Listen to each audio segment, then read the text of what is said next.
నేను దీన్ని అయితే చాలా మిస్ అయ్యాను. ఈ రోడ్లు చూసారా భలే ఉంటాయి.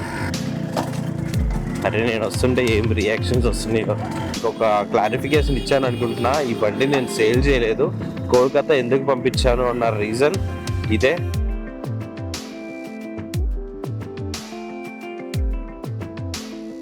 సో ఇప్పుడు మన RX 100 చూడండి, మనం చేసినట్టే లుక్స్ ప్రకారం అయితే అట్లాగే ఉంది, ఏం చేంజ్ అవ్వలేదు. నేను దీన్ని అయితే చాలా మిస్ అయ్యాను. మన విజయవాడలో ఇది ఉంటే బాగుండేది. ఒక బండి మనకు తగ్గిపోయింది అనమాట. ఇది ఇప్పుడు ఇక్కడికి వచ్చేసింది. దీనిలో ఇప్పుడు ఏమేం ప్రాబ్లమ్స్ స్టార్ట్ అయినాయో చెప్తాను. ఈ బైక్స్ ని మెయింటైన్ చేయడం అంత ఈజీ అయితే కాదు. నార్మల్ బైక్స్ లాగా రెగ్యులర్ గా జనరల్ సర్వీస్ చేపిస్తే సరిపోదు. దీన్ని వేసుకొని తిరిగామంటే చుక్కలు చూపిస్తుంది. ఇదైతే పక్కా కొన్నారంటే నోట్ చేసుకోండి. ఇప్పుడు దాకా సింగిల్ హ్యాండ్ మీద నడిచింది ఇది ఇక్కడ, ఎందుకంటే ఇక్కడ వేరే వాళ్ళు డ్రైవ్ చేయడానికి కూడా లేరు. ఏమేం ప్రాబ్లమ్స్ స్టార్ట్ అయినాయో నింతా చూడండి. సో వెళ్తా మాట్లాడుకుందాం.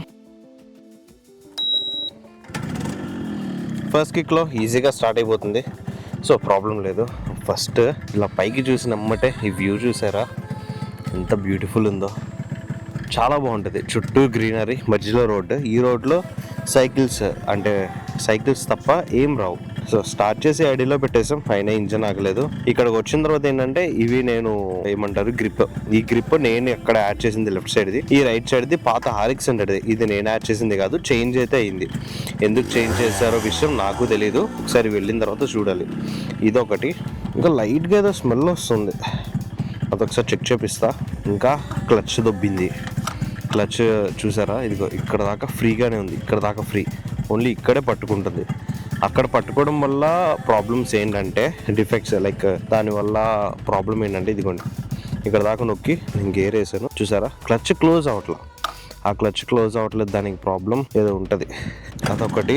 సో సరే పర్లేదు, దాన్ని కూడా ఓవర్కమ్ చేయొచ్చు. ఎట్లా అంటే ఇట్లా రవ్వించుకుంటా గేర్ వేసుకుని ఇట్లా వెళ్ళిపోవచ్చు. ఇది క్లచ్ ఫుల్ క్లోజ్ ఉంది, బట్ కానీ అయినా మూవ్ అవ్వట్లేదు, అదే లైక్ ఆగట్లేదు, బండి వెళ్ళిపోతుంది.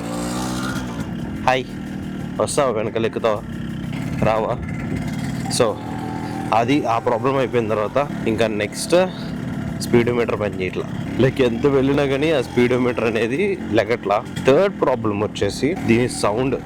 నేనున్న యాంగిల్లో కూర్చొని వింటే అంత ప్రాబ్లంగా అయితే ఏం లేదు, బట్ కానీ ఒక వీల్ గర్రని కొట్టేసుకుంటుంది లెఫ్ట్ సైడ్, ఆ సౌండ్ వస్తుంది. సరే అది కూడా పక్కన పెట్టండి. ఇంకా ఎగ్జాస్ట్ నోట్ వినండి. ఎగ్జాస్ట్ నోట్లో కూడా నాకు కొంచెం సౌండ్ డిఫరెన్స్ అయితే అర్థమవుతుంది.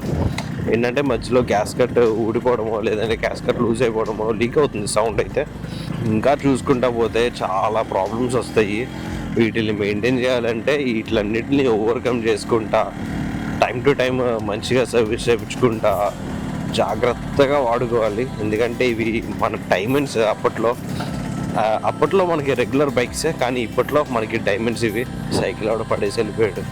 ఈ రోజుల్లో ఇవి మెయింటైన్ చేస్తున్నారంటే వాళ్ళకి సెల్యూట్ చేసుకోవాల్సిందే. టకా టకా సౌండ్లు వస్తున్నాయి లోపల. ఈ రోడ్లు చూసారా భలే ఉంటాయి, చాలా బాగుంటాయి. నాకైతే చాలా ఇష్టం. జీనేన్ వేసుకొని కూడా గిర్రా తిరిగండి ఈ రోడ్లలో. అయ్యా మంకీ కాదు, అది కొండముచ్చు. చాలా జాగ్రత్తగా ఉండాలి ఇక్కడ. అట్లతో చాలా పవర్ఫుల్.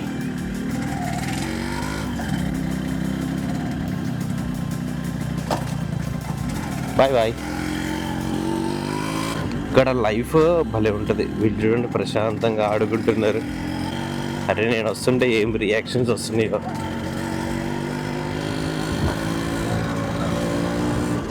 సో ఇప్పుడు వీటిని జనరల్ సర్వీస్ చేయించుకోవాలంటే నాకు తెలిసి ఈజీగా ఒక 20,000 ఎగిరిపోతాయి. ఆ క్లచ్ దానికి ఏదో కొత్త వాటి ఆర్డర్ పెట్టుకోవాలి. ఇంకా సైలెన్సర్కి సొల్యూషన్ వచ్చేసి నా దగ్గర ఒరిజినల్ 6 వోల్ట్ సైలెన్సర్ ఉంది, దాన్ని చేంజ్ చేద్దాం అనుకుంటున్నా. నాకు ఇక్కడున్న బిజీ షెడ్యూల్ వల్ల అసలు ఫస్ట్ కుదరట్లేదు. ఒక్కసారి టైం సెట్ అయితే మొత్తం నేను చేంజ్ చేసుకుంటా. చాలా హ్యాపీగా ఉంది. చాలా మంత్స్ తర్వాత నేను దీన్ని డ్రైవ్ చేస్తున్నా. అసలు ఆ విజయవాడ నుంచి దీన్ని పంపించకూడదు అనుకున్నా, కానీ నేను మాట ఇచ్చాను కాబట్టి పంపించాల్సి వచ్చేసింది. అసలు ఎక్కడికి బయటికి పంపించకూడదు దీన్ని అని ఫిక్స్ అయిపోయినప్పుడే. కానీ మాట ప్రామిస్ ఒకటి ఉంటుంది కదా. అండ్ ఇక్కడ ఇది చూసారా పాండ్, ఇది చెరువు అని మన సైడ్ అనుకుంటారు, కానీ ఇది ప్రతి హౌస్కి ఉంటుంది ఇక్కడ. లైక్ ప్రతి హౌస్ దగ్గర ఇది చూసారా రైట్ కూడా ఉంది. లైక్ ఒక ఇంటికి ఒక పాండ్ ఉంటుంది, ఒక పూల్ లాగా, స్విమ్మింగ్ పూల్ లాగా. అక్కడే బాత్ చేస్తారు, అక్కడే వాషింగ్ చేస్తారు. అండ్ బై ది వే ఇక్కడ ఎలక్షన్స్ అయితే జరుగుతున్నాయి ఇప్పుడు. చాలా స్ట్రిక్ట్గా ఉంటారు. ఈ ఒక్కరోజు ఓకే, కానీ లైక్ రేపే ఎలక్షన్ ఇక్కడ. గైస్ నేను ఎటు వచ్చాను, తప్పిపోయాను. కొత్త రోడ్లోకి వచ్చాను కానీ ఎటు వెళ్తున్నానో తెలియదు, కానీ బాగుంది రోడ్ అయితే. ఈ విలేజ్ ఫీల్ ఎట్లా అనిపిస్తుందో మీకు? ఐ హోప్ నచ్చుంటుంది అనుకుంటున్నా. ఎందుకంటే మన తెలుగు స్టేట్స్లో ఇదంతా ఓకే, బట్ ఇక్కడ కొంచెం డిఫరెంట్గా ఉంటుంది, ఒక వేరే వైబ్ ఉంటుంది ఇక్కడ. ఇక్కడ హౌస్ కలర్స్ చూడండి, మొత్తం బ్రైట్గా ఉంటాయి. లైక్ ఇట్లా వెళ్తున్నామంటే పక్కన ఏదన్నా హౌస్ వచ్చిందంటే ఇట్లా పక్కకి తిరిగి చూడాల్సింది. అది చూడండి, అక్కడ మింటి కలర్ బ్రైట్గా ఉంటాయి మొత్తం. ఇక్కడ స్కార్పియో ఉంది, కొత్తది, classic. Guys literally RX drive చేస్తుంటే చాలా బాగా అనిపిస్తుంది. ఈ వైబ్ వేరు. దీన్ని వేసుకొని నేను విజయవాడలో 120 వేసుకొని తిరిగిన. అసలు ఎంత మిస్ అయ్యాను నేను దీన్ని. కోల్కతా వస్తున్నానంటే నేను ఫస్ట్ ఎక్సైట్ అయింది దీనికే, నేను దీన్ని డ్రైవ్ చేయొచ్చు అని చెప్పేసి. కానీ ఒక్కసారి డ్రైవ్ చేసి అట్లా బయటకు వచ్చిన తర్వాత ఒక్కొక్క ప్రాబ్లం నాకు కనిపిస్తుంటే చాలా బాధ అనిపించింది. అంటే ఇంకా ఇది దీనికి న్యాచురల్ అనమాట. అంటే దీనికి మనం ఏం సొల్యూషన్ ఉండదు.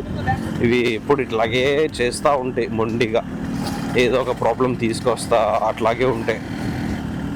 సో ఇది మనం ఇప్పుడు ఉన్న ఊరికి సిటీ సెంటర్. రేపు ఎలక్షన్ కదా, అందుకే ఎక్కువ షాప్స్ కూడా తీలా. ఇంకోటి ఆఫ్టర్నూన్ వీళ్ళు పడుకుంటారు. మన సైడ్ ఏంటంటే బిజినెస్ ఆఫ్టర్నూన్ కూడా రన్ అవుతుంది, కానీ ఇక్కడ ఆఫ్టర్నూన్ 100% పడుకుంటారు అందరూ. షాప్ లేదు, గేమ్ లేదు, మూసి పడి దొబ్బేసి వెళ్ళి పడుకుంటారు. మేబీ అదొక రీజన్. ఇప్పుడు టైం వచ్చేసి 5 అట్లా అవుతుంది. మేబీ ఇప్పటికి ఓపెన్ చేసేయాలి. ఇంకా ఓపెన్ చేయలేదు అంటే రీజన్ ఒక్కటే, రేపు ఎలక్షన్ కదా, గొడవలు అయిపోతాయి అని చెప్పేసి చేయట్లేదు. మన సైడ్ జరిగినట్టు ఇక్కడ ఎలక్షన్ జరగదు. ఇక్కడ వచ్చేసి ఫుల్లీ నెక్స్ట్ లెవెల్ ఉంటుంది. కొట్టేసుకుంటారు. ఇక్కడే అక్కడ పోలీస్ స్టేషన్ ఉంటుంది. పోలీస్ స్టేషన్ ముందు ఎన్ని కార్లు ఎన్ని జీపులు ఉంటాయి చూపిస్తారు వాళ్ళని. ఎందుకు ఆ కార్లు వచ్చేసి నార్మల్ పీపుల్ ఉంటారు కదా సిటీలో, ఇక్కడ వాళ్ళ దగ్గర నుంచి పోలీసులు తీసేసుకొని వాళ్ళు తిరగడం కోసం, వే ఆఫ్ ట్రాన్స్పోర్ట్ కోసం వాళ్ళ కార్లు తీసుకొని వాటి మీద పోలీస్ అని స్టిక్కర్ వేసేసుకుంటారు. ఎలక్షన్స్ అయిపోయి మొత్తం వాళ్ళ పనులన్నీ అయిపోయిన తర్వాత అప్పుడు కార్ ఇస్తారు. ఈ RX మీద మీకు ఇంకా ఏమేమి డౌట్స్ ఉన్నాయి? చాలామంది చేయించుకుందామని అనుకుంటున్నారు. చేయించుకోండి, మంచిదే. బట్ కానీ ఒక్కటి చెప్తున్నా, గుర్తుపెట్టుకోండి.